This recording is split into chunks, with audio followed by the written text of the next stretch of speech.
now the subtraction is easy. So this is 40 seconds, 8 minutes, and 12 degrees. And in fact, that's angle KEG, right? All right, so that verifies that computation. I think that's one of our tasks. So we now know how to set up the sundial. We can also say that similarly, so this is angle KEZ, and what's angle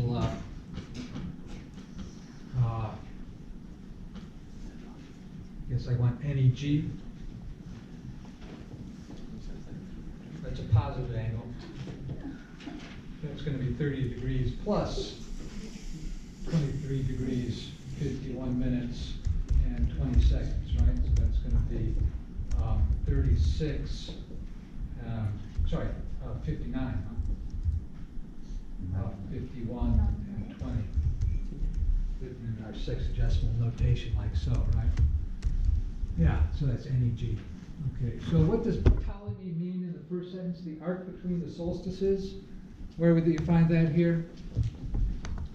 Well, two places. One is here, right? So twice the obliquity arc, and also down here it's the same thing, right? So that's the angle between the solstices. So, and that's easily measured by observation, right? So you can get the tilt of the Earth just from that. As long as you make your observations carefully over the course of the year, you'll see what the difference between the largest and the smallest is. Verify Ptolemy's calculations of the sizes of arc G theta and GM. Yeah, that's what we just did here. So G theta is GEK, right? And arc GM is angle NEG, right? Same arc, right? So we just did that, right? Okay, so that was task 12. Here's the rest of the excerpt from the Almagest. I suppose we should take a break here. Before we attempt to make some last bit of text, let us highlight a fundamental fact from the geometry of circles that will come in handy if angle PQR is inscribed in a circle with center O, that is, all 3 points PQR lie on the circle, then the measure of angle PQR equals half the measure of arc PR. Okay, well, we better draw that, huh? So let me set this up. So how do we set it up? Well, we need to draw a circle and put 3 points on it. So where do we put the 3 points? Does it matter? Well, it kind of does and kind of doesn't, right? So let's say PQ and R are like so. Well, I guess I want to put R farther over, I guess. All right, why? Well, we'll see in a minute. Angle PQR, what is that going to look like? Okay, let me move this back over here. So PQR is this angle here, right? So does that include the center of the circle or not? By which I mean, is the center of the circle inside that angle or not? And yes, it is, right? So this is the case where the center O is inside that angle. So if angle PQR is inscribed in a circle center O, that is right, then the measure of PQR equals half the measure of arc PR.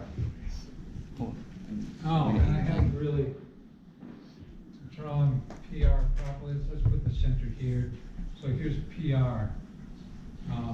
So how do we get the measure of PR?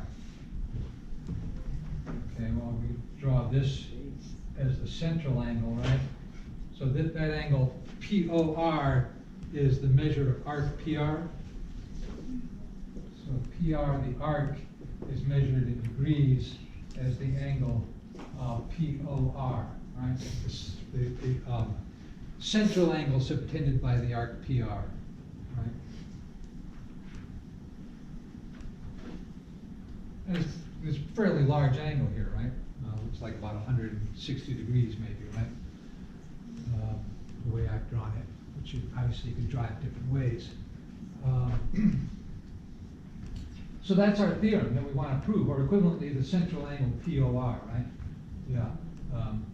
So this fact is recorded in Euclid's Elements as proposition book 3, number 20. So we have Euclid's Elements up here. Here's book 3, and we can go to proposition 20 is here, and we see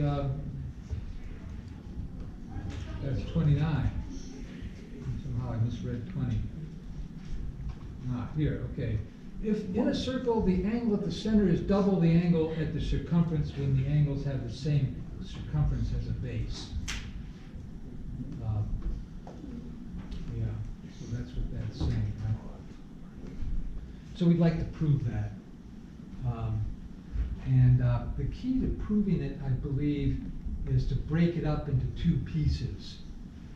So what we'll do is, say, here's the center, right? I'm going to draw a line through the center, so a diameter line, and what do we call this? PQR, OPQR, S. Okay, just following the alphabet.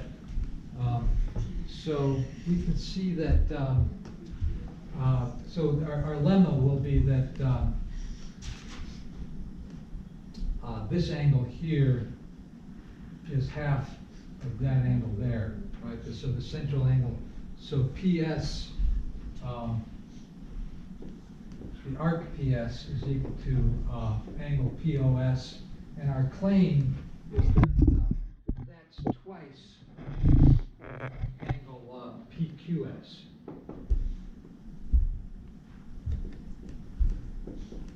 Right? And so we'd like to prove that. So I'm just going to write proof here, so I can remind myself what I'm going to do when I come back from a short break. Awesome. Do you get the setup? Yeah. All right, so we're looking at just this half of the problem, right? That this angle is half this angle. So if I put a double bar here and a single bar there, maybe does that indicate one is half of two? I suppose so. It's actually pretty easy to prove. It's a pretty nice proof. So you might think about it, and then we'll do it. So take 10, and I'll see you then.